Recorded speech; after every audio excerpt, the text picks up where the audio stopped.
नमस्कार और स्वागत है। आज हम बात करेंगे भारतीय सिनेमा के एक ऐसे आइकॉन की, एक ऐसे सितारे की जिनकी चमक दशकों बाद भी सच कहूं तो और भी ज्यादा बढ़ गई है। जी हां, हम बात कर रहे हैं धर्मेंद्र की। लेकिन सबसे पहले एक सवाल मन में आता है ना कि आखिर कोई एक्टर एक स्क्रीन लेजेंड बनता कैसे है? क्या ये सिर्फ अच्छी एक्टिंग है या फिर उससे कहीं ज्यादा कुछ और देखिए, जब बात धर्मेंद्र की होती है ना, तो ये सवाल और भी दिलचस्प हो जाता है। तो देखिए, बॉलीवुड में कई दशकों से इस सवाल का एक ही जवाब गूंजता रहा है। धर्मेंद्र, उनका पूरा सफर, उनका व्यक्तित्व, उनकी कला, ये सब मिलकर ही तो एक लेजेंड की दास्तां बनाते हैं। तो चलिए इस कहानी की शुरुआत करते हैं बिल्कुल शुरू से, उनकी जड़ों से। समझते हैं कि आखिर कैसे पंजाब के एक छोटे से गांव का लड़का हिंदी सिनेमा का हीमैन बन गया। कहानी शुरू होती है 1935 में पंजाब के नसराली गांव से। बिल्कुल जमीन से जुड़े हुए, लेकिन आंखों में सिनेमा के सपने थे। और फिर आया साल 1958, जब उन्होंने फिल्मफेयर का न्यू टैलेंट अवार्ड जीता। समझ लीजिए, ये इंडस्ट्री में उनका पहला कदम था। लेकिन जो फिल्म असली गेम चेंजर साबित हुई, वो थी 1966 की फूल और पत्थर।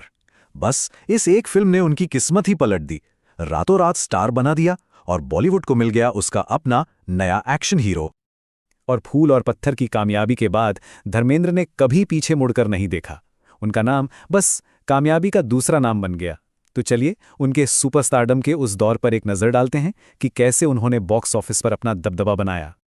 और उनकी फिल्मों की लिस्ट देखिए जरा, कितनी वैरायटी है। एक तरफ सत्यकाम जैसी बेहद गंभीर और मैसेज देने वाली फिल्म, तो दूसरी तरफ यादों की बारात जैसी टिपिकल मसाला फिल्म जिसने एक नया ट्रेंड ही शुरू कर दिया।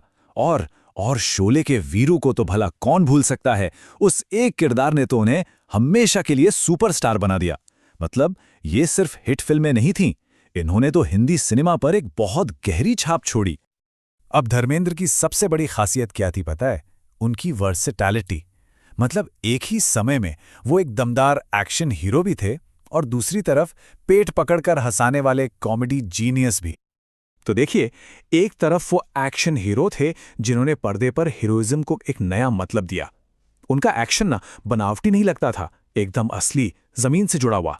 और फिर दूसरी ही तरफ वो अपनी कमाल की कॉमिक टाइमिंग से सबको हैरान कर देते थे। यही तो उनकी खासियत थी, इन दो बिल्कुल अलग अलग दुनियाओं में एक साथ महारत हासिल करना। और इसका सबसे अच्छा एग्जाम्पल है 1975 की फिल्म चुपके चुपके। सोचिए, अपनी हीमैन वाली इमेज से एकदम हटकर इस फिल्म में उन्होंने एक ऐसा मजेदार किरदार निभाया जिसने ये साबित कर दिया कि वो हंसाने की कला में भी उस्ताद हैं। वाकई ये उनकी एक्टिंग रेंज का एक शानदार सबूत है।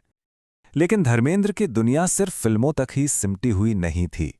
पर्दे के पीछे उनकी असल जिंदगी में भी कई अलग अलग रंग थे, कई भूमिकाएं थीं। तो चलिए अब उनके इन पहलुओं पर भी एक नजर डालते हैं।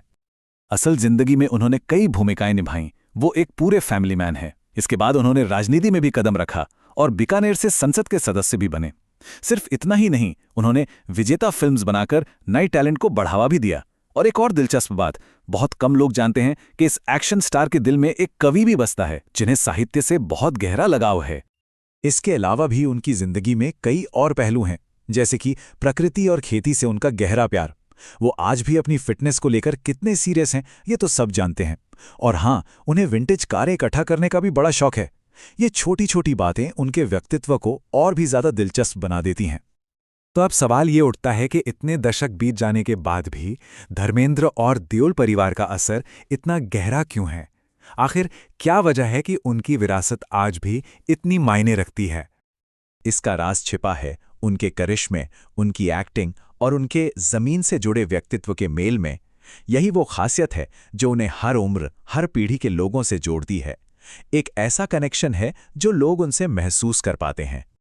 और उनका असर सिर्फ सिनेमा तक ही नहीं रहा, वो एक कल्चरल आइकॉन बन गए। उनका स्टाइल, उनके कपड़े पहनने का अंदाज, उस जमाने में फैशन पर भी इसकी गहरी छाप पड़ी। वो सच में एक ट्रेंड सेटर थे। और अंत में हम इसी सवाल के साथ इस सफर को रोकते हैं कि आखिर कैसे एक इंसान का सफर जो पंजाब के एक छोटे से गांव से शुरू हुआ था, आज भी एक पूरी इंडस्ट्री और लाखों करोड़ों लोगों के लिए प्रेरणा का स्रोत बना हुआ है। शायद यही उनकी विरासत की असली ताकत है।